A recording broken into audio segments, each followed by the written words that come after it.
Hi, I'm Steve Brazel, and I wanted to tell you about this month's Riverside Monthly shows that we've got coming up. We've got 3 different segments for you, and on each individual show, I'm always joined by the mayor for our wonderful city, Mayor Patricia Lock-Dawson. Madam Mayor, good morning. Good morning. It's another great day in Riverside, Steve. Another great day in Riverside. We've got a number of episodes this month. What do we got coming up? So we're going to talk with Jorge Barrera. He's our new economic development manager. Yep, we're also going to meet the new city planner for the city of Riverside, Mary Beth Tenillo. And then finally, our third segment, we're going to look at the millions of dollars of improvements that are coming to Riverside's parks through the American Rescue Act. Yeah, American Rescue Plan Act, ARPA. ARPA, that's it. And I'm looking forward to that one because I love going to the parks here. We have the summer concerts in the city of Riverside. If people want to find you and reach out to you online, where can they go? Oh, well, they can find me on Instagram at Mayor Lock-Dawson. It's all one word. And on, that's Twitter as well. And on Facebook, you can find me at City of Riverside, Mayor Patricia Lock-Dawson. And of course, you can also always go to the city's website, riversideca.gov, if you need information about the city. I'm Steve Brazel. Make sure you check out each and every Riverside Monthly.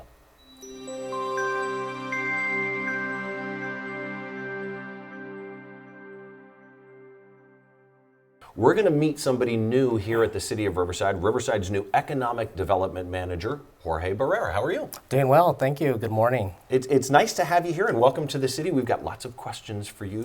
You got your start over 20 years ago, right? In it was Riverside County? It was Riverside County, PDA. So what brought you back to the area? You know, coming back to the area was really a personal and professional decision. I lived here for several years in the past. I attended RCC. Nice. I'm a graduate of CBU. Oh, nice. And in fact, when I first came to the city, my first job was at the Mission Inn. And so I feel right here. There's a sense of belonging, a Riversider, if you will. And so a few months ago, the city hosted an economic development event at the Mission Inn in sponsorship or in partnership with the CALET, the California Association of Economic Development. That's right, I was there, Yeah, so it was a great event, and I learned so much about the transformative projects that are taking place here in Riverside, and I got really excited, especially having been here in the past, and to see all the great economic growth and prosperity that has taken place and that is planned for the future. And so that, combined with the strong focus on medical technology, clean and green technology, agriculture and sustainability, I just saw, wow, what an opportunity to contribute to this community, make a difference, help grow the local economy, and help implement the vision of the strategic plan. So that was, from a professional perspective, that was part of it, and the partnership, seeing how the medical providers are expanding, the great higher educational universities that are going to help train our workforce and create that here.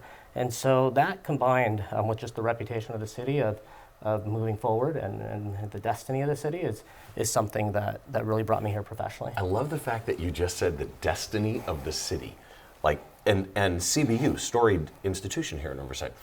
Looking at your resume, it's interesting to me because along with the background that we just talked about and your public service type stuff, you were a manager for a commercial real estate firm, and now you're back into public service. I'm curious how those two connect. How does your private sector work kind of inform your public sector stuff? Well, that's a great question, because it was actually a very deliberate decision for me to step away from the public sector and to join the private sector. It was a risk, if you will, after so many years in the public sector. And I wanted to learn the real intricacies of development, of real estate, and of business development.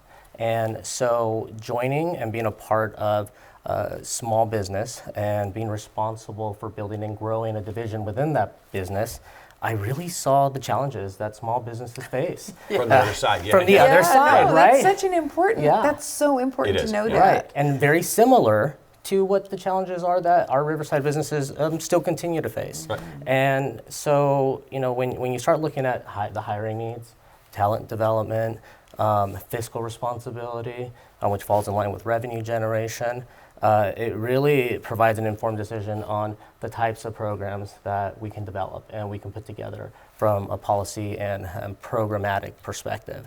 And so I feel that experience gained really lends itself to as an advantage in being here to help foster and develop those business resource programs to help uplift our small business community. To be able to look at the other side of the table and go, Yeah. I've been there. You've been in all kinds of different places, right? You've been to you worked in the San Fernando Valley?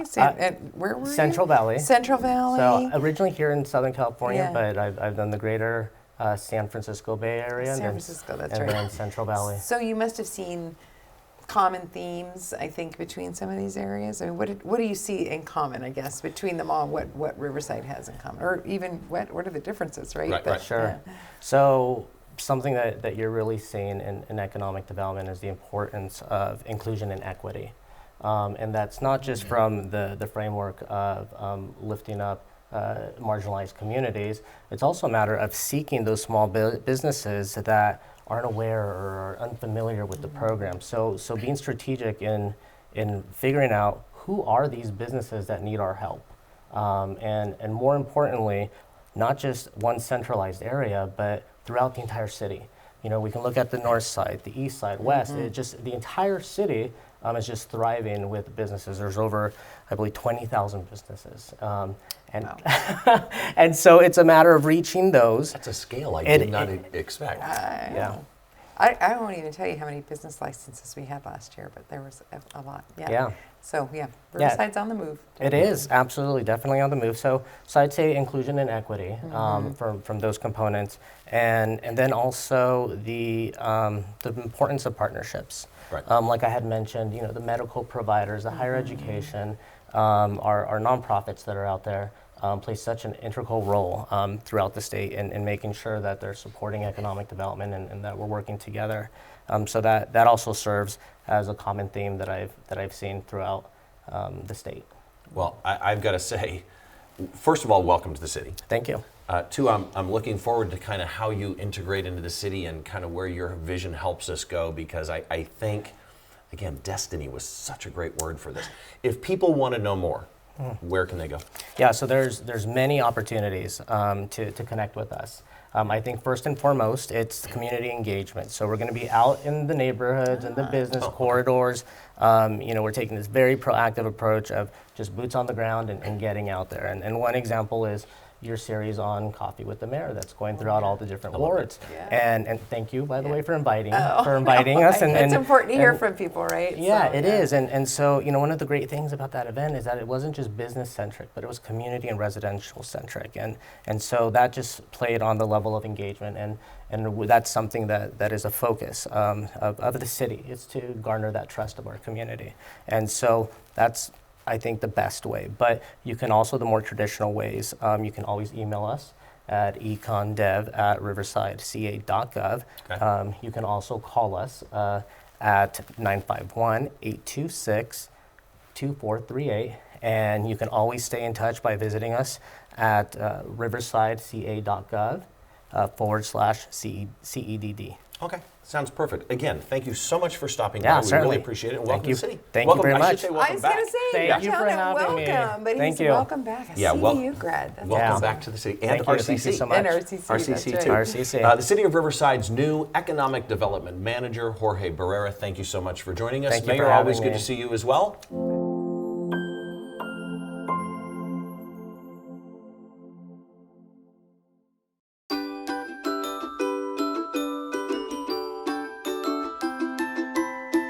Got junk too big for the trash can? Then call 311 to schedule a bulky item pickup.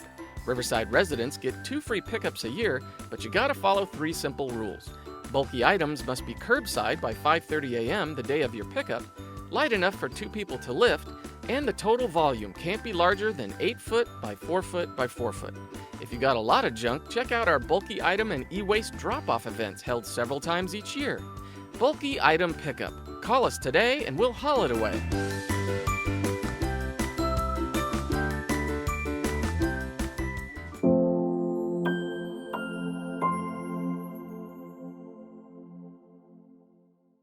We're going to get to know Riverside's new city planner, Mary Beth Tenillo. How are you? Hi, I'm great. Thank you so much for having me. It's nice to have you here. I've been looking forward to this because my family background, I know some planning people, as it were. Mayor, why don't you get us going? Let's talk about Mary Beth Tenio's extensive background. Okay.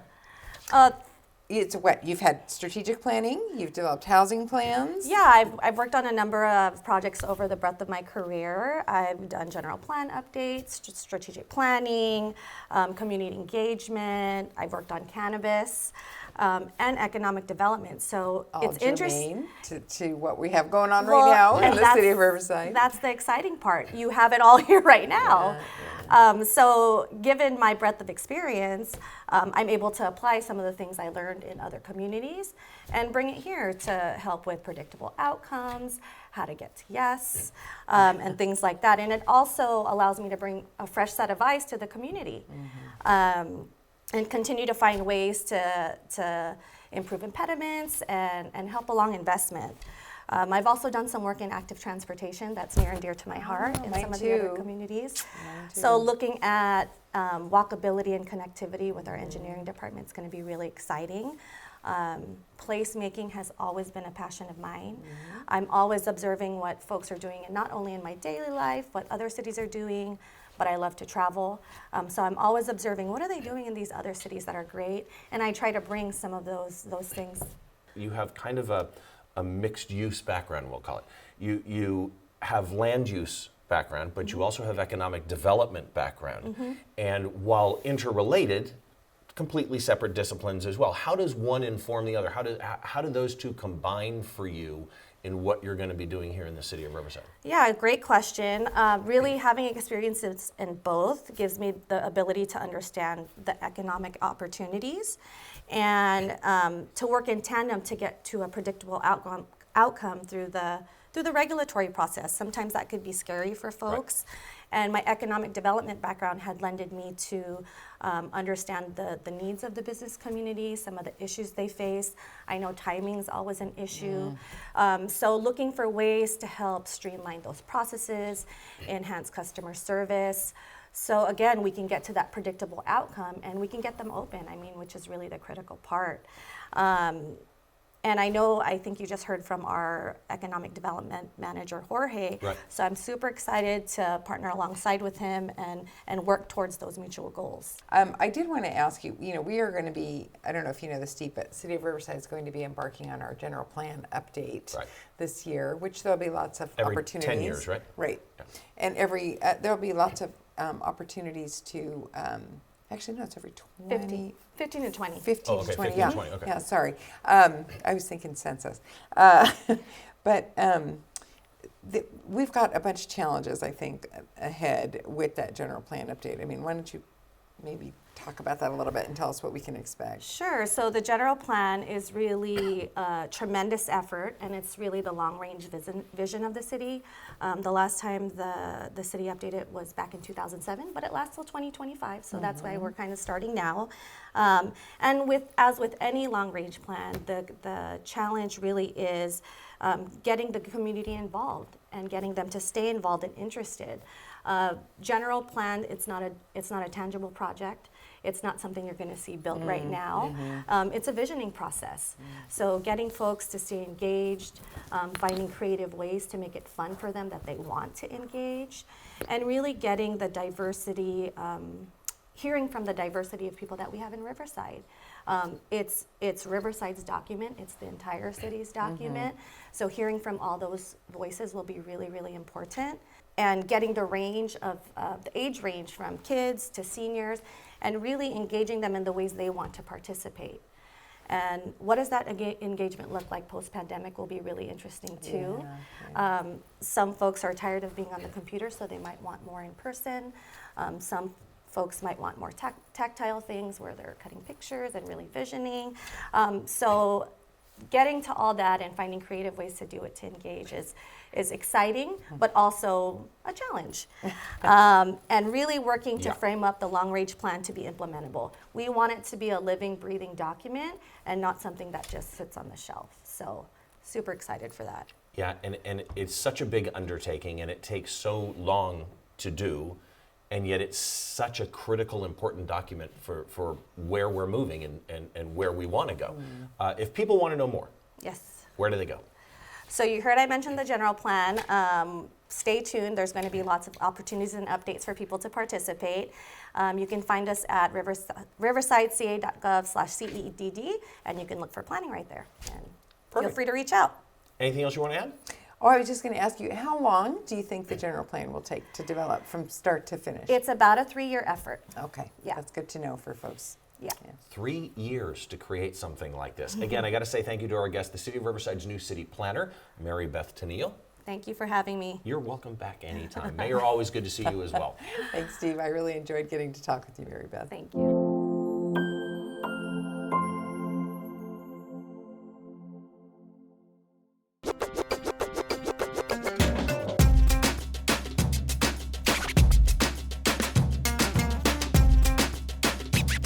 It's time for a revolution. I'm Cheech Marin, and we're inviting you to reserve your spot for the inaugural showing of Cheech Collects. So get your tickets today. We're looking for you.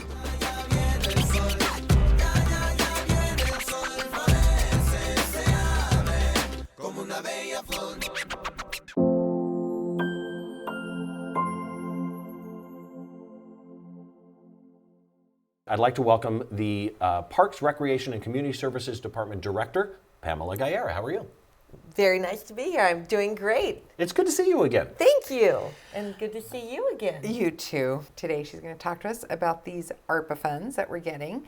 So we've gotten, I think, 13 million set aside, and 3 million of that I know is going to Boardwell Park. But why don't you Yes. talk a little bit about Yeah, where so, that's going? so first of all, Boardwell Park, we did receive $5 million in funds from the last allocation of ARPA, an additional $3 million at this time for a total of $8 million to build a new gym at Boardwell Park. This is a top priority of the community and very anticipated, and it'll be a very nice addition to that park and to that community.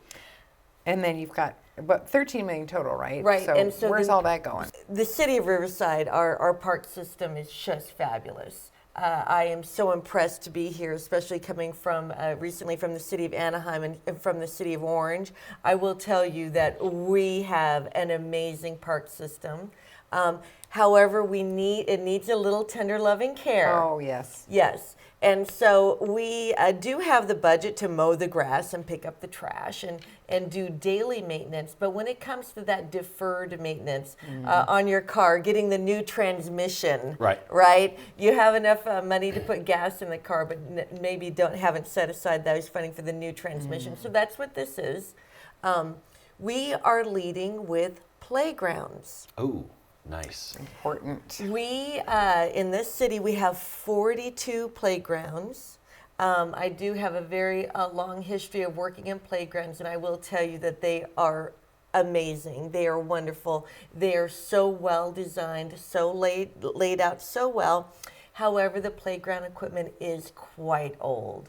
Some of them 30 years old. So with the $10 million, there's a few buckets. We are going to improve 20 playgrounds. 20 playgrounds. We are going to completely replace 7 of those playgrounds. And then 13 of those playgrounds, we are going to replace the rubberized surfacing on that. The safety stuff. The safety, it is a safety issue. It's also an aesthetic issue. We're also going to be improving several parking lots. I forget the number now, quite a few, about a dozen parking lots at a dozen parks.